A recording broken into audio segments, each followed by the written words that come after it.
poco la experiencia de lo que es ser escritor uriganchino, porque ustedes saben de que, como bien lo dijeron al principio, no hay una política pública para fomentar la lectura, la escritura, y para que los autores, no solamente de San Juan de Lurigancho, sino en general del Perú, puedan publicar sus escritos. Entonces, muchas veces escribir y publicar se hace toda una aventura, una peripecia, por una sencilla razón, porque muchas veces las editoriales, el publicar se hace bastante caro. O sea, no es simplemente de que tú tienes algo y quieres publicarlo, sino que muchas veces también no cuentas con el recurso, ¿no? Bueno, en mi caso, el publicar el libro, que al menos ya tengo publicado 2 libros, ha sido también un proceso, no ha sido algo que se ha dado de la noche a la mañana, sino que en realidad creo que esto ha sido parte del mismo proceso que históricamente se ha dado en el Perú, un poco a finales del siglo XX, comienzos del siglo XXI, de alguna manera empieza a emerger, ¿no? Ya ciertos espacios de la sociedad civil, y esto es interesante, no tiene mucho que ver en realidad con las municipalidades, no tiene que ver mucho en realidad con algo desde el Estado, sino la misma sociedad civil, los profesionales de ella, gente con empuje, con garra, que quiere hacer algo, se reúne y empiezan a sacar cosas. Y ahí es donde inician plataformas bien interesantes que si uno sabe y puede hacerlo, uno de alguna manera puede hacer algo interesante también. Es un poco una mezcla entre suerte y esfuerzo. Esfuerzo porque para escribir tienes que ser algo disciplinado, tienes que sentarte y tienes que, aunque puedas tener la inspiración, tienes que concentrarte, ¿no? Porque tienes que tener ganas, la voluntad de hacer algo. Sin voluntad de escribir simplemente no haces nada. Pero aparte de esa voluntad, también tienen que existir circunstancias que te ayuden de alguna manera a sacar lo que tú tienes escrito y a publicarlo, poder publicarlo y que pueda ser leído por otros. Obviamente, como todo autor, creo que todos hemos pasado de alguna manera esto, al principio a uno le da miedo publicar sus propios escritos. Bueno, yo inicié a escribir, me gustó mucho la literatura desde adolescente, y cuando yo empecé a escribir, pues siempre lo tenía en la gaveta de mi escritorio, nunca lo sacaba, porque siempre tenía el miedo, ¿no? Esto debe ser la imaginación febril de un adolescente, ¿no? En ese momento, o sea, no tiene mayor importancia. ¿Quién va a leer esto, no? Entonces, un día, ya cuando yo estaba en la universidad, veo que estaba en el periódico mural de la universidad publicado una pequeña nota, ¿no? Que decía que había una revista sanmarquina. Yo soy de Villarreal, pero había esta revista desde San Marcos, y fueron a Villarreal y pegaron sus afiches, ¿no? Que necesitamos, queremos colaboraciones de cuentos, ¿no? Entonces un día dije, oye, ¿por qué no? No pierdo nada. Y bueno, a los 2-3 meses de haber enviado, resulta de que esta revista, que ahí pueden verla, Fabulador, le gustó mi cuento, ¿no? Y pues mandé 3 cuentos, les gustó uno de ellos y lo publicaron. Y bueno, ese fue en el primer número, el amarillo, y fue bacán. Y no sé si fue algo de suerte, tal vez, de que de los 4 editores, 2 eran de San Juan de Lurigancho.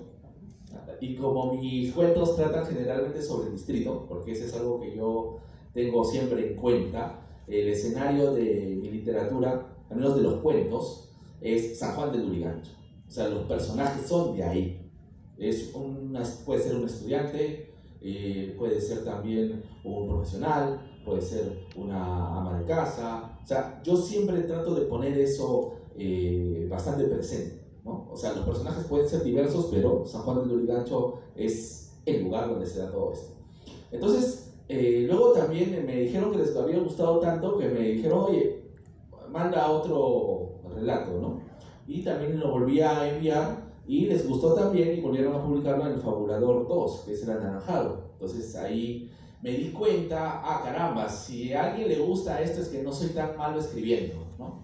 Entonces me empecé a animar más y así, a ver, siguiente. Bueno, Poco a poco fui iniciándome en la literatura y aunque lo hacía solo, encontré estos espacios que vienen desde la sociedad civil, estos colectivos que quieren hacer algo. Y bueno, el movimiento Lurigancho, ahí pueden ver la foto de algunos de los miembros de ese momento. Empezamos a hacer, me propusieron a Luis Enrique Amaya, justamente que está por ahí, era miembro y fundador del movimiento, me propone, me dice, oye, acá estamos reuniéndonos poetas, escritores que somos del distrito, ¿no? Que son de San Juan del Lurigancho, entonces tú eres de San Juan del Lurigancho, ¿por qué no participas? ¿No? Entonces me animé y participé, hicimos cosas interesantes, ¿no? Hemos ido a lugares, hemos hecho también conversatorios, ¿no? Con las personas hemos hecho algunas actividades ahí con ellos sobre poesía, entre otras cosas. Siguiente, por favor. Por ejemplo, ahí en el Centro Cultural del Parque Huiracocha hicimos una actividad muy interesante, ¿no? Poesía ahí en el parque, en el cual tú me dices una palabra o me dices, oye, ¿a quién tú vas a... quieres dedicarle un poema? Y le escribimos un poema al instante, así, al minuto, ¿no? Todo súper creativo ahí. Entonces, estos espacios a mí de alguna manera me ayudaron mucho como plataforma para poder hacer algo, para involucrarme más en la literatura de mi propio distrito, porque una cosa es escribir solo, si bien es cierto yo ya tenía la cuestión de San Juan del Lurigancho ahí haciendo estos cuentos, sin embargo el pertenecer a un movimiento literario es un poquito diferente porque te ayuda a entender de que no estás solo, sino que también eres parte de un grupo que quiere hacer algo por San Juan del Lurigancho, ¿no? Y así, luego, bueno, el movimiento literario tuvo sus cosas, arriba y abajo, ¿no? Y luego ya pertenecía a otros espacios, otros colectivos, y lo interesante es que hay gente que quiere trabajar a favor del distrito, pero el problema es que los medios de comunicación no lo sacan, ¿no? Los medios de comunicación son bien sensacionalistas, que es lo primero que sacan cuando dice San Juan del Lurigancho, ¿no? El penal, la delincuencia, el pandillaje, entre otras cosas, cuando en realidad son problemas de toda Lima y del Perú en general, ¿no? Sobre todo en las zonas urbanas, no es algo solamente de San Juan del Lurigancho. Pero lo bonito es que a pesar de todo eso, existen, como les he mencionado, gente que está empujando el carro y que quiere hacer cosas, hace cosas. Y uno de esos colectivos me encontré con gente de la revista Punto Aparte, ¿no? Acá una de las 3 o 4 revistas que sacamos, donde justamente ahí es algo bien simbólico. Ustedes recordarán esas portadas de los cuadernos de los años 80, ¿no? Claro. Entonces nosotros lo que hicimos ahí fue darle San Juan del Lurigancho dentro del Perú, porque San Juan del Lurigancho, el Perú está, todo el Perú está en San Juan del Lurigancho, San Juan del Lurigancho está en el Perú, ¿no? Entonces es interesante eso, es algo bien simbólico. Y ahí yo escribía cuestiones de historia y de patrimonio cultural, ¿no? Para que la gente lo lea y se entretenga, porque de eso se trata también, ¿no? La cultura no es solamente algo serio, sino también puede ser algo divertido. En realidad debería ser así para llegar a la mayoría de la gente. Y así, con estos colectivos, trabajé de manera interesante. Y obviamente pues acá no se gana, pero se goza, como se dice, ¿no? No ganas nada, no te pagan, inclusive a veces uno mismo aporta, pues, ¿no? Sin embargo, hay algo muy interesante, ¿no? Que es la cuestión de la vocación y cómo eso te ayuda, particularmente muchas veces hacer estas cosas de alguna manera ha sido hasta como una terapia, porque a veces sientes tanta impotencia de la realidad que dices, de alguna manera, ¿cómo haces para bajar esta impotencia? Y haces estas cosas, ¿no? O sea, estas locuras ahí, y te encuentras con otros locos y lo hacemos, ¿no? O sea, no importa si fracasamos, la cosa es que hemos hecho algo, así. Bueno, y ya ya dentro de este proceso, ya un poquito fuera de lo literario estrictamente, sino ya dentro de lo histórico, es el libro dos libros ya que hice, uno solo, que es porque no apreciamos el patrimonio cultural arqueológico, este se llama más antropológico, que tiene que ver con mi carrera, y el segundo fue un proyecto que es Historia al Margen, Historia del Asentamiento Humano Puerto Chico. Fue en realidad el proyecto del profesor José Arenales Solís, que él es vecino de la zona, y que yo me incorporo a este proyecto gracias a que él me invita a este. ¿no? Él es pionero en la investigación de la historia de Canto Chico. Entonces, conversando, nos conocimos justamente en el Instituto Cultural de Lurigancho, al cual Julio Abanto y yo hemos pertenecido ahí ya varios años. Y bueno, al parecer pues le gustó mucho la cuestión antropológica, entonces yo puse mi granito de arena ahí para este segundo libro, que ahí lo pueden ver, ¿no? Está del asentamiento humano Canto Chico. Lo bonito de esto es que se puede entender y comprender muchas cosas interesantes. A veces hay un montón de prejuicios respecto al poblamiento urbano de zonas periféricas como San Juan del Lurigancho. Y cuando tú estudias y haces este tipo de investigación, te das cuenta que muchas veces lo que nosotros pensamos, el discurso histórico que tenemos dentro de nuestras cabezas, en realidad no está basado en hechos reales, sino está basado en prejuicios. Y hay que romper esos prejuicios. Y una de las maneras para romper esos prejuicios es investigando y luego difundiendo. No hay otra.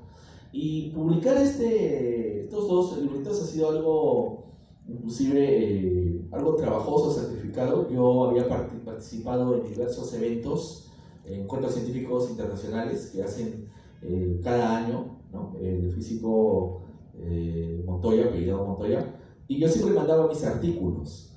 Y resulta que un día que me publicaron el artículo de su revista, una editorial me manda un correo y me dice de que le gustaría publicar algo, ¿no? Y en ese tiempo mi artículo solo tenía 15 páginas y me dijeron tiene que tener al menos 50. Y yo dije, bueno, me dieron unos 6 meses de plazo, así que hice todo lo posible y ¡pam! Me salió justamente el primer libro que está a su izquierda, ¿no? El de Patrimonio Cultural. Y el segundo libro sí fue un poco más fácil porque como yo ya había publicado con ellos, el material que ya les brindé demoró 2 o 3 semanas en que lo leyeran y lo publicaron. Ahora, la cuestión es que ellos te publican en PDF, pero para imprimirlo tú tienes que poner de tu dinero, ¿no? Y normal, gracias con el profesor Arenales lo pudimos hacer y tenemos el libro acá impreso que puede ser adquirido por ustedes. Entonces, ya para terminar, decirles de que es una experiencia muy interesante, pero al mismo tiempo es una experiencia que debería el Estado peruano tomar en cuenta, porque lastimosamente en la cuestión literaria, hasta ahora, por esta falta de políticas públicas, sucede algo. En la literatura peruana actual, y eso es lo que yo veo, es una apreciación personal, está dominado solamente por un grupo de personas que se publican entre ellos, ¿no? Como dicen, por ejemplo, 12 cuentos de la literatura peruana contemporánea. Ves los mismos autores que son de la misma casta. Luego, historia y cuentos de peruano, no, algo así como narrativa joven peruana contemporánea. Y ves los mismos autores que hicieron eso en otro. Y así se van repitiendo y más los mismos autores y al final todos son de Lima. ¿Y dónde están los autores? Y de ciertos sectores, sector BEA. ¿Dónde están los autores de San Juan de Lurigancho? No hay, de San Martín de Porres, de Ancón, los autores de provincia, de Iquitos, de Puno, de Trujillo, de Cajamarca, no están. Entonces, esa es la cuestión, hay que romper un poquito eso y aprender de que la literatura peruana está más allá que unos cuantos autores, sino que está en todas las provincias del Perú y está también en lugares como San Juan de Lurigancho. Así que bueno, los invito a leer parte de la literatura y los libros de San Juan de Lurigancho y bueno, muchas gracias.